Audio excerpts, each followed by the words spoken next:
बिस्मिल्लाहिर्रहमानिर्रहीम। अस्सलामु अलैकुम अजीज तलबा। डिपार्टमेंटल अकाउंट्स के हवाले से हम लोग काम कर रहे हैं। लास्ट दो लेक्चर्स में हमने एलोकेशन ऑफ एक्सपेंसेस के हवाले से बात की थी। पहले लेक्चर में हमने कॉन्सेप्ट को सीखा था और दूसरे में हमने एक न्यूमेरिकल सॉल्व किया था जिसमें हमने बाकायदा से वो एक्सपेंसेस जो एक से ज़्यादा डिपार्टमेंट्स को बेनिफिट्स दे रहे थे उनको हमने उन डिपार्टमेंट्स को एलोकेट किया था। आज के इस लेक्चर में हम दूसरी बड़ी प्रॉब्लम जो हमें डिपार्टमेंटल अकाउंट्स तैयार करते वक्त फेस करनी पड़ती है उसके बारे में सीखेंगे और ये प्रॉब्लम है inter departmental transfers. Inter departmental transfer से मुराद हम ये लेते हैं कि एक डिपार्टमेंट्स गुड्स जो है वो दूसरे डिपार्टमेंट को जो है वो प्रोवाइड कर रहा होता है, ट्रांसफर कर रहा होता है, दे रहा होता है।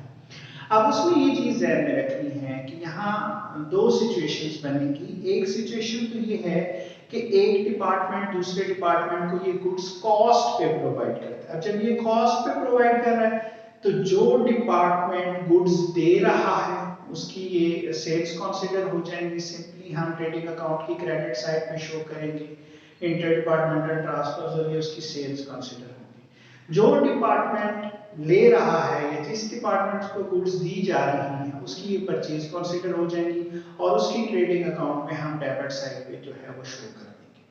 तो अगर तो गुड्स कॉस्ट पे ट्रांसफर कर रही है तो सिंपल इफेक्ट यही है, इसके अलावा हमें कोई वर्किंग या कैलकुलेशन परफॉर्म नहीं करनी पड़ती। लेकिन बाज़ औक़ात ये होता है कि एक डिपार्टमेंट जो है वो दूसरे डिपार्टमेंट को गुड्स प्रोवाइड करता है इनवाइस प्राइस। इसके लिए वो सेल्स प्राइस का वर्ड यूज करता है, मार्केट प्राइस का वर्ड यूज करता है, रिटेल प्राइस का वर्ड यूज करता है या कॉस्ट प्लस प्रॉफिट लिख देता है। तो इन सब से मुराद यही है कि एक डिपार्टमेंट दूसरे डिपार्टमेंट को जो गुड्स दे रहा है उसमें वो अपना प्रॉफिट भी शामिल कर रहा है। तो अब यहाँ ये होता है कि उस डिपार्टमेंट ने तो प्रॉफिट ले लिया, अर्न कर लिया, क्योंकि उसने चीजें इनवाइस प्राइस पे बेची है। दूसरे डिपार्टमेंट ने वो गुड्स ले ली हैं, अब उसकी कॉस्ट कंसीडर हो जाएगी। लेकिन जब उससे वो अशिया फरोख्त नहीं होंगी, क्योंकि अब ज़ाहिर है जब तक वो अशिया हम आउटसाइडर कस्टमर्स को फरोख्त नहीं करेंगे उस वक्त तक उस ऑर्गेनाइजेशन को प्रॉफिट अर्न नहीं होगा। तो यहाँ जो प्रॉब्लम क्रिएट हुई वो ये है कि जो डिपार्टमेंट है उसने प्रॉफिट अर्न कर लिया है, लेकिन जो ऑर्गेनाइजेशन है या डिपार्टमेंटल स्टोर है क्योंकि उससे अशिया वो फरोख्त नहीं हुई, बाहर आउटसाइडर्स को फरोख्त नहीं हुई, इस वजह से वो प्रॉफिट जो है वो अर्न उस ऑर्गेनाइजेशन को नहीं हुआ। तो इसे हम कहते हैं अनरियलाइज्ड प्रॉफिट।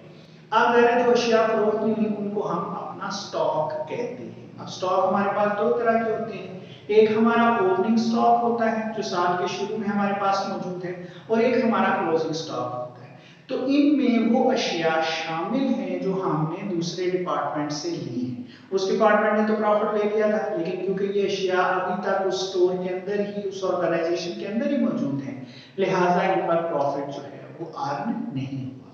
तो हम इस स्टॉक के ऊपर अनरियलाइज्ड प्रॉफिट की कैलकुलेशन करते हैं। इसमें हमें जो दो पॉइंट्स ध्यान में रखने हैं, उसमें पहला पॉइंट ये है कि उस स्टॉक में कितना हिस्सा है उन गुड्स का जो हमने दूसरे जो अपनी ऑर्गेनाइजेशन का डिपार्टमेंट है उससे वो अशिया ली है।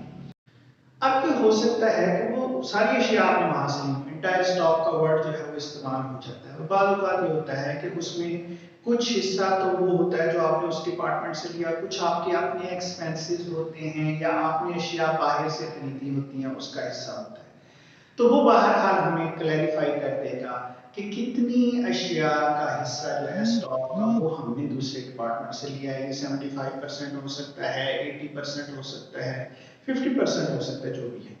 लेकिन अगर ये मेंशन ना किया गया हो तो हम इसकी कैलकुलेशन खुद से परफॉर्म करते हैं।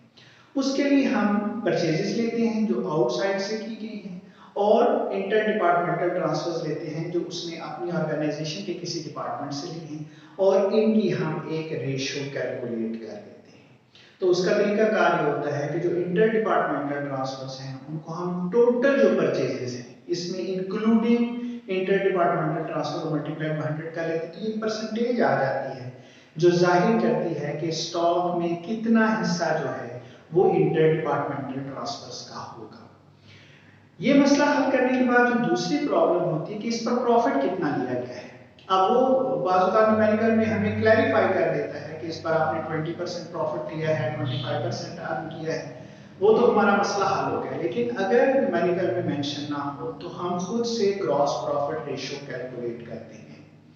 नॉर्मल ग्रॉस प्रॉफिट कैलकुलेट करने का हमारा फार्मूला होता है कि हम ग्रॉस प्रॉफिट को डिवाइड करते हैं नेट सेल्स से, मल्टीप्लाई बाय 100 कर देते हैं, तो हमारी ग्रॉस प्रॉफिट रेशियो कैलकुलेट हो जाती है। लेकिन यहाँ पर हमें ये करना होगा कि हमने ग्रॉस प्रॉफिट को डिवाइड करना है net sales plus inter departmental transfer से, क्योंकि ट्रांसफर्स भी जो है उस डिपार्टमेंट की जो है वो सेल्स कंसीडर होगी, तो वो शामिल की जाएगी, और फिर मल्टीप्लाई बाय 100 करेंगे तो ये हमारी ग्रॉस प्रॉफिट रेशियो होगी। यहाँ एक बात जो और भी आपने जहन में रखनी है कि ग्रॉस प्रॉफिट रेशियो इस्तेमाल की जाएगी उस डिपार्टमेंट की जो गुड्स दे रहा है, क्योंकि प्रॉफिट वो अर्न कर रहा है, तो उसकी प्रॉफिट रेशियो इस्तेमाल की जाएगी।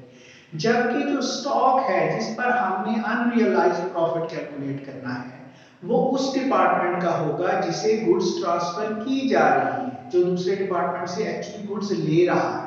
तो जो ट्रांसफर उसके पास आ रही है उसका स्टॉक हम जो है वो लेंगे।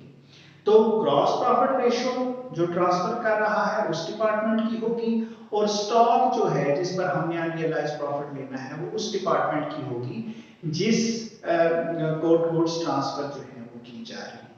और सिंपली हमने उस स्टॉक पे पहले हमने रेशियो निकाल लिया कि कितना हिस्सा जो इंटर डिपार्टमेंटल ट्रांसफर्स का है वो, और फिर उस पर हमने वो ग्रॉस प्रॉफिट रेशियो अप्लाई करनी है और मल्टीप्लाई करके, तो वो हमारा अनरियलाइज्ड प्रॉफिट जो है वो कैलकुलेट हो जाएगा। अब ओपनिंग स्टॉक क्योंकि डेबिट साइड पे लिखा होता है तो इसका जो स्टॉक रिजर्व बनेगा, जो अनरियलाइज्ड प्रॉफिट हमने कैलकुलेट किया उसे हम क्रेडिट साइड पे journal profit and loss account में शो करेंगे। इसी तरीके से जो क्लोजिंग स्टॉक है वो क्रेडिट साइड पर है, तो उसका जो अनरियलाइज्ड प्रॉफिट निकलेगा जिसे हम स्टॉक रिजर्व भी कह सकते हैं, वो हम डेबिट साइड पे शो करेंगे journal profit and loss account में। ये किसी डिपार्टमेंट में नहीं लिखा जाएगा, बल्कि जो हम जर्नल एक पूरी ऑर्गेनाइजेशन का overall journal profit and loss account तैयार कर रहे होते हैं उस पे हमने इन दोनों अनरियलाइज्ड प्रॉफिट्स को जो है वो शो करना है। तो उम्मीद है कि इंटर डिपार्टमेंटल ट्रांसफर्स के कॉन्सेप्ट और कैलकुलेशन ऑफ अनरियलाइज्ड प्रॉफिट जो है वो आपको समझ में आ गई होगी। नेक्स्ट लेक्चर में इंशाल्लाह हम बाकायदा से एक न्यूमेरिकल सॉल्व करेंगे जिसमें हम ये सारी कैलकुलेशन